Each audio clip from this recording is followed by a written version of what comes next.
वसुंधरा की रैली से दिल्ली बीजेपी में हड़कंप। बिना इजाजत रैली को लेकर पार्टी में दिख रहा है टकराव। वसुंधरा गुट का दावा, रैली नहीं की जनसंवाद किया। जनसंवाद के नाम पर हजारों की भीड़ जुटा वसुंधरा ने किया शक्ति प्रदर्शन। वसुंधरा की रैली में भारी भीड़ देख कांग्रेस से ज्यादा भाजपाई हुए हैरान।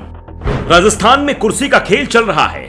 बीकानेर में वसुंधरा ने यह बयान अशोक गहलोत को लेकर दिया, लेकिन वसुंधरा से संदेशा बीजेपी नेताओं को भी दिया कि जो लोग सोच रहे हैं कि राजस्थान में वसुंधरा को किनारे लगा दिया जाएगा, तो यह इतना आसान नहीं है। वसुंधरा ने बड़ी रैली की, लेकिन पार्टी ने परमिशन नहीं दी थी, इसलिए इसे नाम जनसंवाद दे दिया। लेकिन जनसंवाद के नाम पर वसुंधरा ने अपनी जो ताकत दिखाई, उसकी धमक दिल्ली तक सुनाई दे रही है। संदेश साफ है, राजस्थान की राजनीति में बीजेपी आलाकमान उनकी अनदेखी ना करे। अगर वसुंधरा को किनारे लगाने की कोशिश की तो 2023 में सरकार बनाने के सपने अधूरे रह जाएंगे।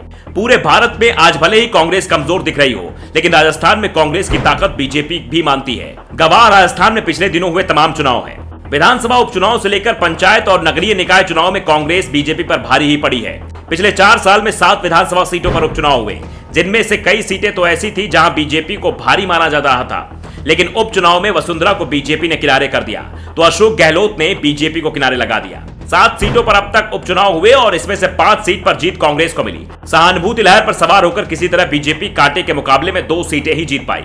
साफ है, राजस्थान में गहलोत का जादू अभी कमजोर नहीं पड़ा है। ऐसे में वसुंधरा ने जो सियासी संदेश दिया है, वो साफ है कि आज भी राजस्थान बीजेपी में उनसे ज्यादा लोकप्रिय नेता दूसरा नहीं है। वसुंधरा राजे के शक्ति का प्रदर्शन जयपुर से लेकर दिल्ली तक चर्चा का विषय बना हुआ है। चर्चा इसलिए है कि बीजेपी के पूरे संगठन ने वसुंधरा के कार्यक्रम से दूरी बना ली थी। इसके बावजूद वसुंधरा की सभा में जबरदस्त भीड़ उमड़ी।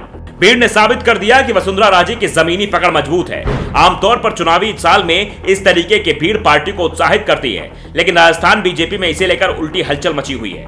बीजेपी में वसुंधरा किनारे करने की मुहिम से जुड़े नेताओं को बड़ा झटका लगा है और वो एक बार फिर हाईकमान के नाम पर वसुंधरा को कमजोर करने में जुट गए।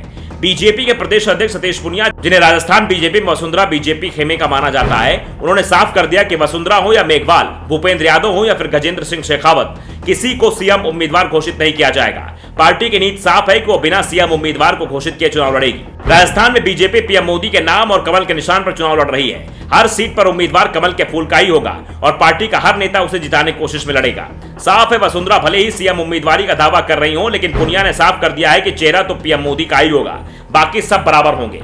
दूसरी ओर बीकानेर में वसुंधरा ने साफ कर दिया कि वो सीएम उम्मीदवारी के रेस से हटने को तैयार नहीं है और ये बीकानेर में दिखाई भी दिया। श्रीगंगानगर से सांसद पूर्व केंद्रीय मंत्री निहाल चंद मेघवाल और चुरू सांसद राहुल कंसवा ने पूरे कार्यक्रम में सक्रियता दिखाई। तो बीकानेर के 3 बीजेपी विधायक वसुंधरा के साथ रहे। तो नोखा विधायक ने साफ कर दिया कि वसुंधरा कार्यक्रम निजी था, पार्टी का नहीं था, इसलिए वो कार्यक्रम में नहीं गए। बीकानेर के सांसद और केंद्रीय मंत्री अर्जुन राम मेघवाल सहित उनके तमाम समर्थकों ने भी वसुंधरा के कार्यक्रम से दूरी बनाई रखी। जिसके बाद साफ है कि पार्टी हाईकमान भले ही राज्य बीजेपी नेताओं को निर्देश दे रहा है, गुटबाजी बर्दाश्त नहीं होगी, लेकिन राजस्थान बीजेपी में गुटबाजी साफ साफ दिखाई दे रही है। Bureau report, the Navdarpan news.